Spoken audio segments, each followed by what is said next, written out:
So, good morning, my dear friends. So, I welcome you all to this new class, and today we shall study a political life, the last chapter, law and social justice. So, we have been learning a lot about these days, how the law is made, how the law is implemented, how the judiciary functions impartially, all that. So, now in this lesson, let us learn about how the law brings about social justice to provide justice to all the members of the society. It is how it is performed, how it is brought about, and so on. So we can take your lesson number 10 and page 120. Do you recall the story of shirt from class 7 book? So there was a story about the book in your class 7 book, I hope you remember. And we saw that a chain of markets links the producer of cotton to the buyer of the shirt in the supermarket. Buying and selling was taking place at every step in the chain. So there is a chain, we can say, from the cotton, the basic thing for manufacturing the textile industry or cloth industry is cotton. So cotton is cultivated by the farmers, then somebody will buy that cotton, then they will turn it into a yarn, and yarn will be weaved into thread, and the thread will be used for making cloth, and the cloth will be put in different colors and designs, and afterwards it will be bought by the people who want to make shirt, and the tailor will cut and make it and stitch and make it a new shirt, and you'll get it and you'll use it. So it is going through different people and different process. It is going through from cotton to shirt. A long journey is there, and many of the people directly or indirectly involved in the production of the shirt. The small farmer producing cotton, the weavers of Ziro or the workers in the garment exporting factories face exploitation or unfair situation in the market, and markets everywhere tend to be exploitative of people, whether as workers, consumers, or producers. So we find the market, everybody's intention in the market is to make maximum profit. That is their intention, that is their purpose. So what do? The shopkeepers, they will try to cheat the customers, try to increase the price and sell it, and maybe the factory, the workers may be cheated by the employer, may try to pay less money to them, and so on, or the producers may try to cheat others. So everywhere the cheating is there, and what is their intention? The only intention is that they should get maximum profit. That's why they were trying all these different methods in order to get maximum profit. That is their only intention, that is only their plan. And to protect people from such exploitation, the government makes certain laws, and these laws try to ensure that the unfair practices are kept at a minimum in the markets. So in order to protect the people, especially the consumers and the workers, government has made the law. The parliament makes a lot of laws, and for the parliament is aware about the injustice that is there faced by the consumers, and so to protect them, government makes law for them, and that law also is available there. So let us see how or what are the laws are they, and how they are protecting the people from being unjust or facing injustice. Let us take a common market situation where the law is very important. This is the issue of workers' wages.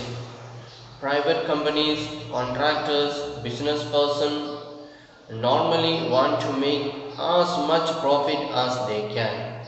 In the drive for profits, they might deny workers their rights and not pay them wages, for example.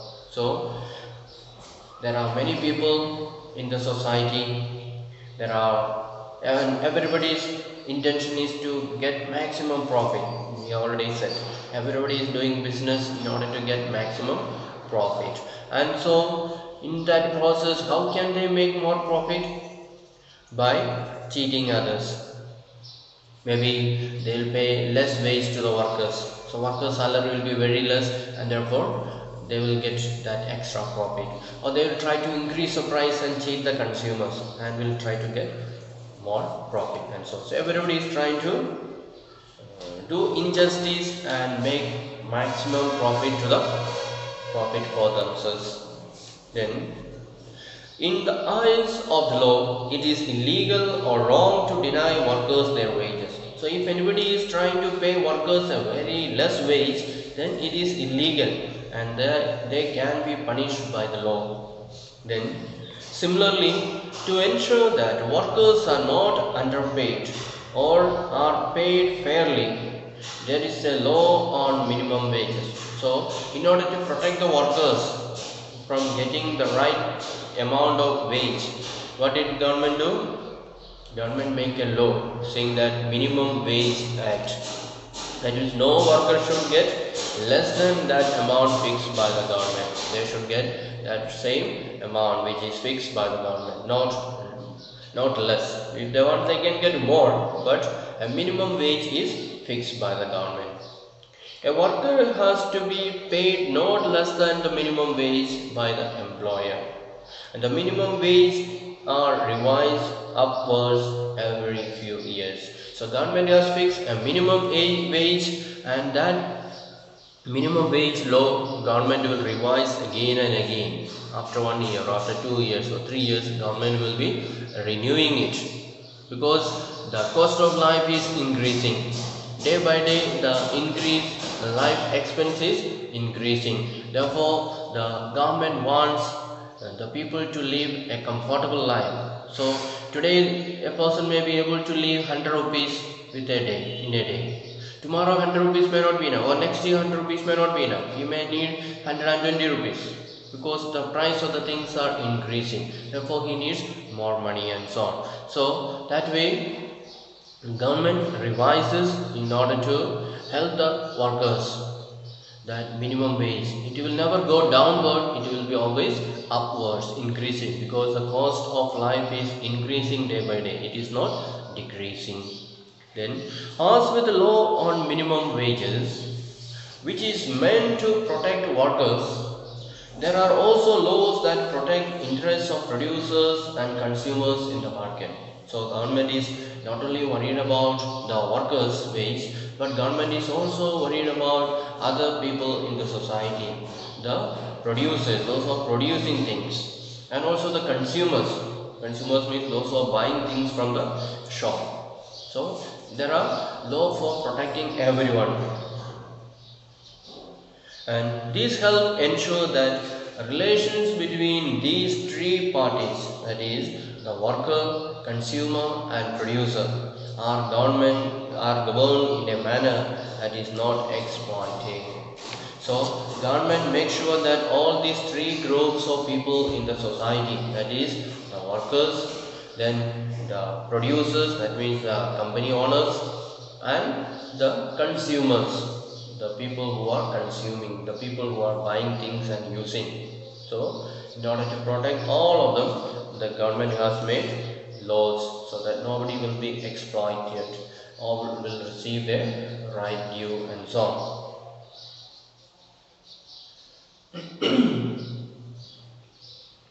You can see there is a picture at the bottom of the page. Workers in a textile mill in Ahmedabad. So people in a textile mill, they are sitting in a Ahmedabad. You can see the photo on the bottom of the page. And what is a workers working in a mill, cloth mill in Ahmedabad. So they face with greater competition from power looms. A majority of the textile mills closed down during 1980s and 90s. Power looms are small units with 4 to 6 looms. The owner operates them with hired and family labor. It is well known that conditions of work in the power looms are far from satisfactory. So when government or the producers introduce the power looms, all the other those who were working with hand looms, they were affected. Everybody was going for power looms, and power looms, the production is much better. They can work much faster and so on. Therefore, everybody was going for power looms, and the workers who were working in this factory, other factories, the handloom factories, they were affected because the factory was closed down and they lost their job, and therefore they were really worried, and because there is no way to sustain their families, their entire income was depending on this, and now they have lost their job and therefore they did not know what to do. But government found out that the work in the power looms, that is also far from satisfactory, though it is claiming to be a big one, a good product, but the production is not that satisfactory. In the following page we can see there is a table provided there, and it is some important law relating to the protection of these various interests. And column 2 and 3 in table 1 provide why and for whom these laws are necessary, and based on the discussion in the classroom you have to complete the remaining entries in the table. So you can see the column is there. In the first column it is said about the people who are affected, the workers, the producers, the consumers and so on. And the second column speaks why this law is necessary for those people. And the third, it is mentioned whose interest does the law protect. So few are given there, and you have to read and find out what are the columns that is missing. The column that are missing, what is to be written there, what are the points to be entered there, all that you have to find out and you have to fill it up. That is a homework that is given to you. Okay, so just see what are the things written there. The column number 1, Minimum Wages Act specifies that wages should not be below a specified minimum. So we already said that government has passed this law called Minimum Wages Act, and those who are working, they should get that minimum wage. Their wages should not be less than that. And why is it necessary? Why did government make this law? Many workers are denied fair wages by their employers because they badly need work, and workers have no bargaining power or paid low wages. So government made this law because government realized many employers are exploiting the workers. Some of the workers are sitting at home, no money at all. They are starving. Their whole families are suffering. Therefore, that time the employer will go and say, if you want, you come and work, but I will pay you only very less. So worker will think, I am sitting at home, I have no work, I have no money at all. So even if I get at least half of the wage, okay, he's ready to work. So in that difficult situations, the employers will exploit the poor people, the poor workers, and make them to work full day and pay them only half or even less than half. So in order to avoid such kind of exploitation, the government is making this law, Minimum Wage Act. Whether they are poor or not, whether they are suffering or not, whether they are rich or not, if you are calling them to work in your company or in your field, then you have to pay them minimum this much, not below that. If you want to give more, no problem, but should not be below that. That is the rule that government has made in order to protect the interests of the poor workers. Then, whose interest does the law protect? So by making this law, government is protecting whose law, whose interest? The law is meant to protect the interests of all the workers, particularly farm laborers, construction workers, factory workers, domestic workers and so on. So by this law, government is trying to protect the rights of all the workers, whether they are working in the farm or in the factory or in the construction site or working in a factory, or working as a domestic help, working in somebody's house. So whatever work maybe they are doing, they should be paid. They should be paid the amount that the government has fixed. And if the workers are not paid, they have every right to go to the court and file a case against the employer. So government makes sure and ensures that these poor workers are supported well, they are paid well, and so on.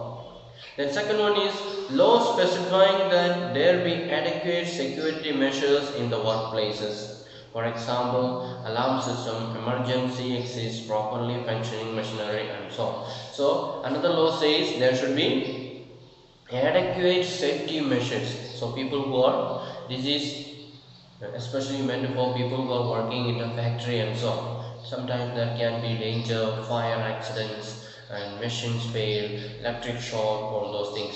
So such kind of cases can come, and so there should be a system to help these people, those workers who are working in the factory. There should be alarm system. If there is any accident or danger, there should be an alarm system. All the people working in the factory should be made aware that something is dangerous happening. So alarm is there, they have to run out. Or there should be emergency exit. Suppose those are working in the first floor, second floor, and so on, there is a fire, then there should be a separate exit, separate door should be there for people to run out in case of emergency. Then properly functioning machinery, and so the machinery should be properly functioning. The machinery means the engines and all that should be properly functioning. So that is the responsibility, that is a law given to whom? This law is meant for whom? Or why this law is necessary? You are supposed to write, I will just say, and you have to write in your books. So why this law is necessary? It is to protect the workers again, especially the workers in the factory. Those are working in a very bad situation, bad condition, and so the company owner cannot just anyhow set up one factory and say people you come and work. So they have to make sure that there is alarm system is there, and in case of danger, emergency exit, emergency door should be there for the people to go out, and so on. And they have to make sure the machines are functioning properly, and so on. So this law is meant for protecting the lives of the workers, to protect, otherwise they will lose their life, they will get sick, and so on. So the good situation should be there. So anyone who starts a factory, then inspectors from the government will come to check whether all these facilities are there or not, whether there is any danger for life or not. Then only they will give permission, they will get license for starting that factory. Then whose interest does this law protect? It is protecting the interests of the workers. Otherwise they will be dying there in the accidents, and nobody will be protecting them, nobody will be bothering them. So because of this law, they can say they have right to claim. If they find anything is wrong, or if the situation is very dangerous, then they can complain to the police.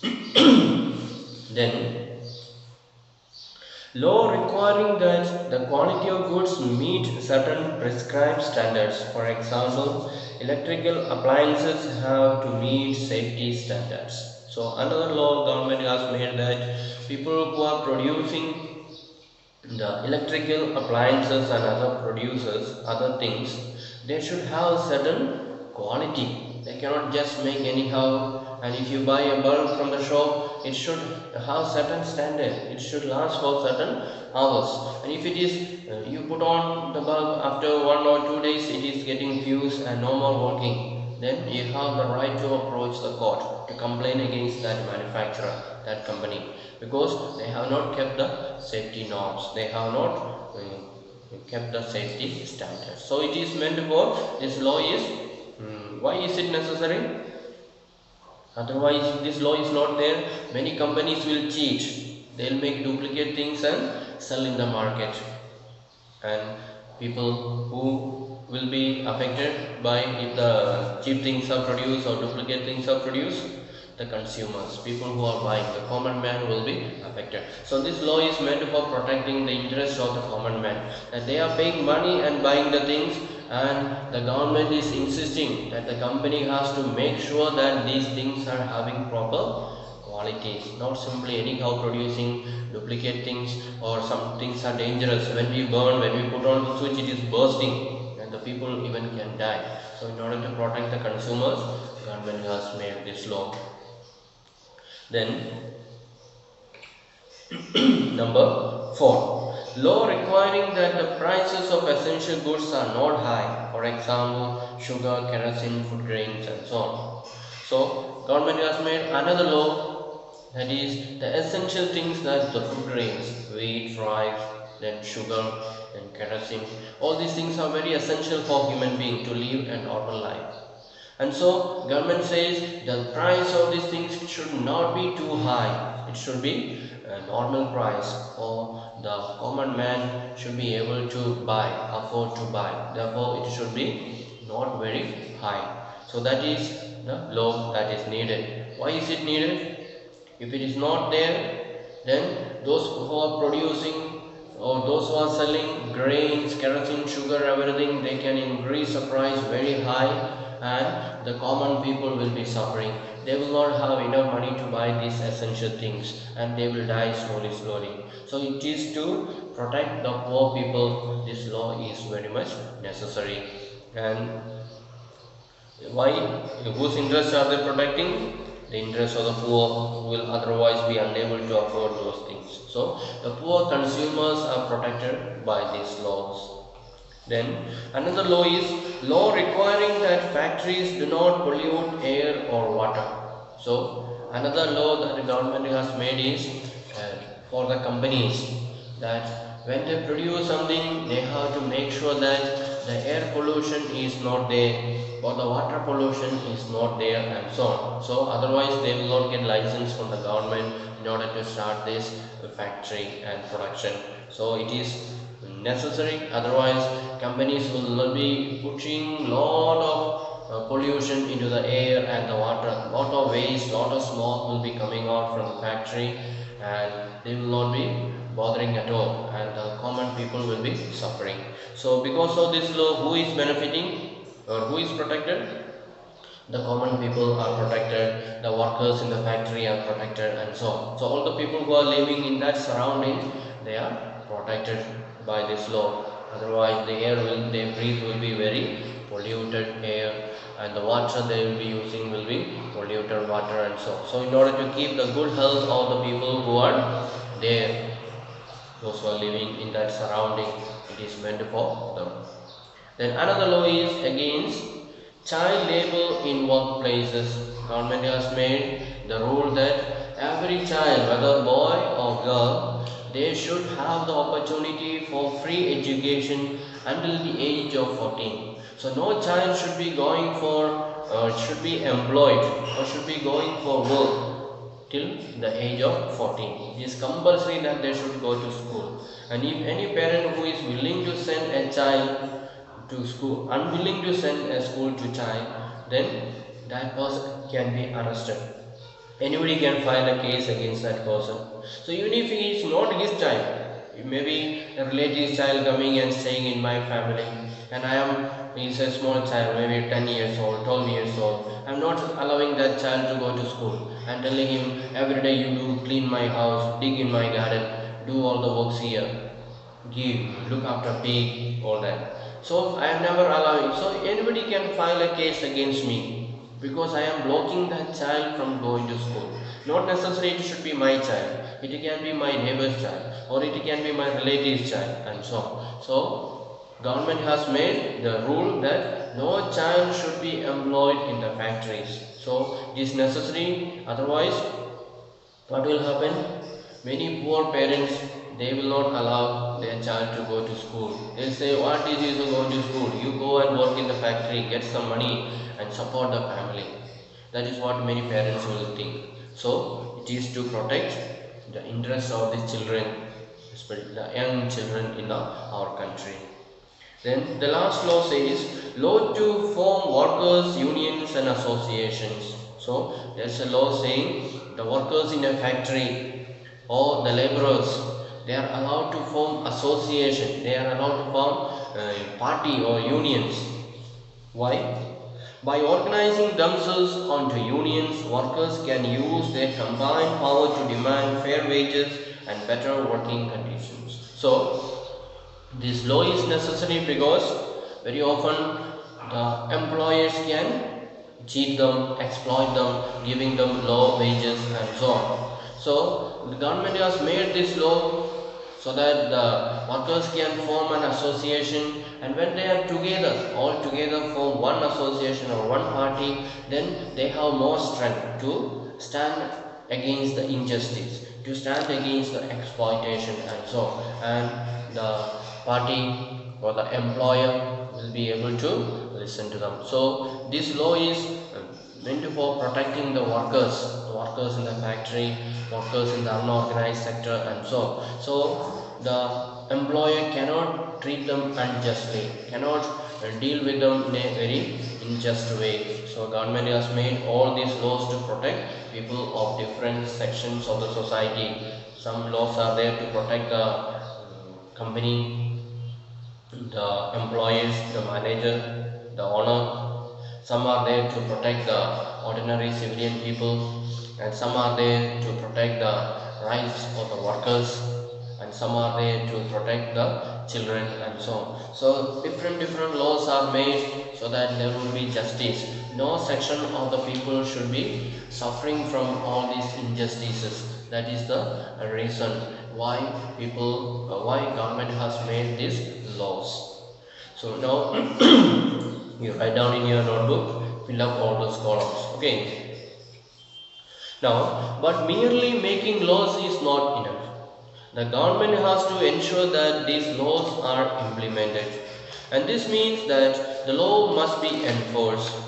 Enforcement becomes even more important when the law seeks to protect the weak from the strong. For instance, to ensure that every worker gets fair wages, the government has to regularly inspect the work sites and punish those who violate the law. When workers are poor or powerless, the fear of losing future earnings or facing reprisals often forces them to accept low wages.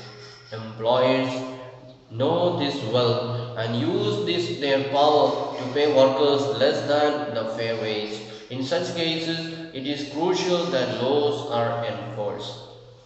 So we said there are so many laws are there in our country to protect different types of people, different workers, different even the children and so on. So the laws are there, it is made and written and kept, but that is not enough. We have to make sure that the laws are implemented, the laws are put into practice. That means if anybody is breaking this law, then they should be punished. So it is said that there should be a minimum wage for the worker. But who knows the worker is paid or not? The worker is paying minimum wage or less than minimum, who knows? So government should implement or should appoint people to go and meet all the factory workers from time to time and get report from them whether they are paid sufficiently or not, or are they paid under. If they are paid under, then there should be, the employer should be punished.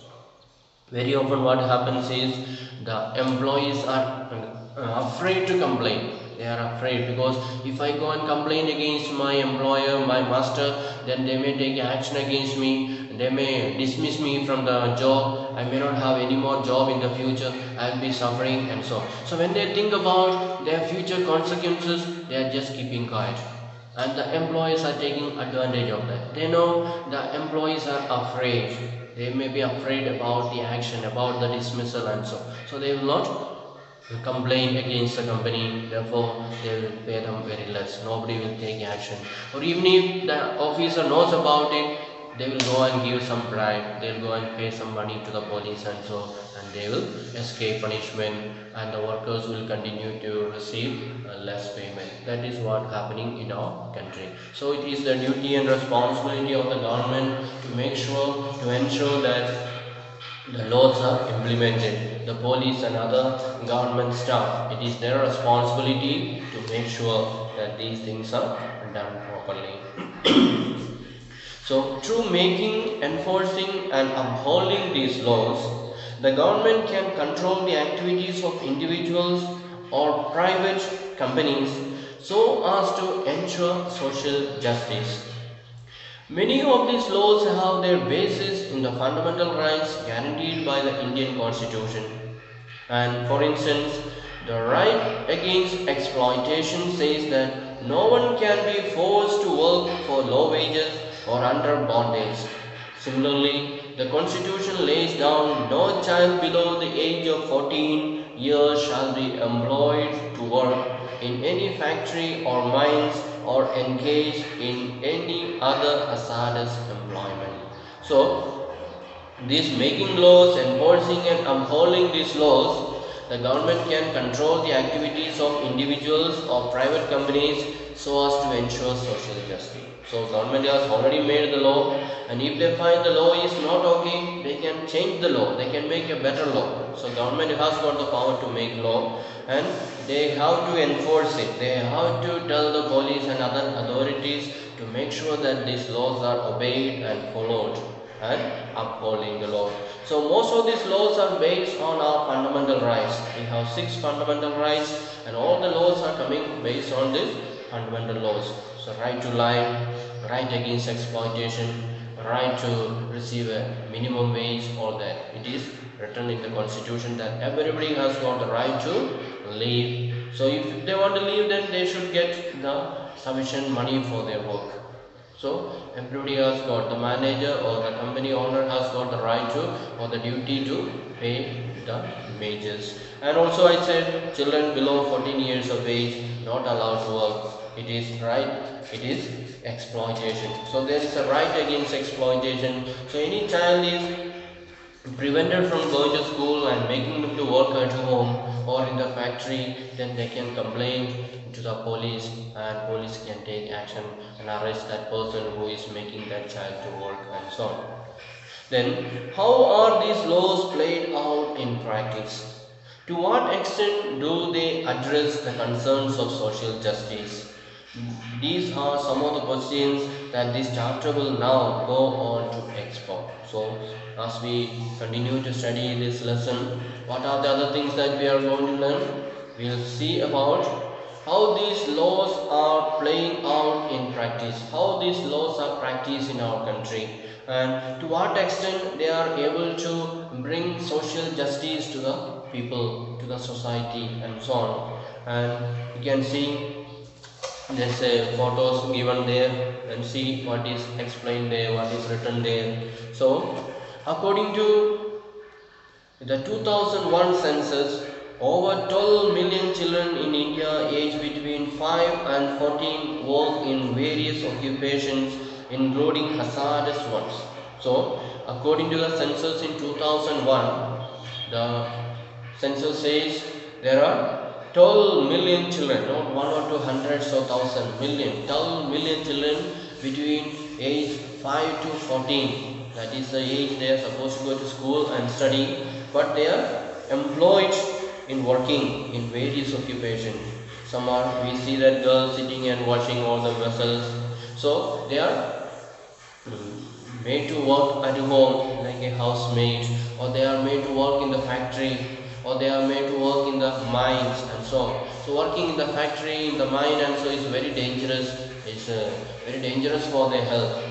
First of all, they are very young and there can be accident, then for them it is very difficult to escape for the children. So it is against the law. As we said, the law is there, but the law is not implemented. These people are still suffering injustice and nobody is taking action against the company manager, company owner, and so on. So in October 2006, the government amended the Child Labour Prevention Act, banning children under 14 years of age from working as domestic servants or as workers in dabas, restaurants, tea shops, and so on. So government realized that the law is there, but so many people are still working as below 14 years of age. Therefore, government amended the law set in 2006. The law is called Child Labor Prevention Act 2006. So according to this law, no child below 14 years of age should be employed to work in a house or in a factory or in the mine and so, or in the shops, in the hotels, in the restaurants, in the dabas. So nowhere the children should be employed. And it made employing these children a punishable offense. So anybody is appointing these children as working worker there, then they will be punished. And anyone found violating the ban must be penalized with a punishment ranging from a jail term of 3 months to 2 years. So if anybody is employing these small children to work in the factory or in the shop or in the house or in the tea shops, hotels and so, they can get minimum punishment 3 months in the jail or up to 2 years in the jail, or they have to pay a fine of 10,000 to 20,000, or sometimes if the mistake is very serious, they will be put in the jail as well as they have to pay the fine. So the judge will decide what punishment should be given to that person. Then the central government had asked state governments to develop plans to rescue and rehabilitate children who are working as domestic servants. So the central government asked the state government, find out which are the places people are working, children are working, and rescue them, save them from that working places and rehabilitate them, make them, set them, help them to set up somewhere in the houses. Lot of rehabilitation houses are there. The children who are poor, children who are orphan, and so they are kept and given the training, education, and so on. Then, to date, only 3 state governments, namely Maharashtra, Karnataka, and Tamil Nadu, have published these plans. And even today, more than a year after this law was passed, 74% of child domestic workers are under the age of 16. So government has made this law and asked the state government to publish the list and so, but most of the state governments are not responding. Only 3 states like Maharashtra, Karnataka and Tamil Nadu, only they have responded and published the list that who are the people working, where are the children working and so on. And even now we find out that 74% of the child domestic workers are under the age of 16. So there are many children who are working in the houses as a domestic staff, and 74% of them are still small. They are under 16 years of age. So they have not got opportunity to go to school and study, and they have not given proper care, proper payment or anything. They are just going on working as a servants. So government has to take action against these people and put into practice, put them, give them fine or put them in the jail. Then only they will be more serious and they will make the children free to study and grow up, develop and grow up as a good learned citizens. So we shall wind it up today, and we will continue to study in the next class how people are affected in different places because of this lack of implementation of the law and so on. So thank you for listening. Have a nice day. Bye.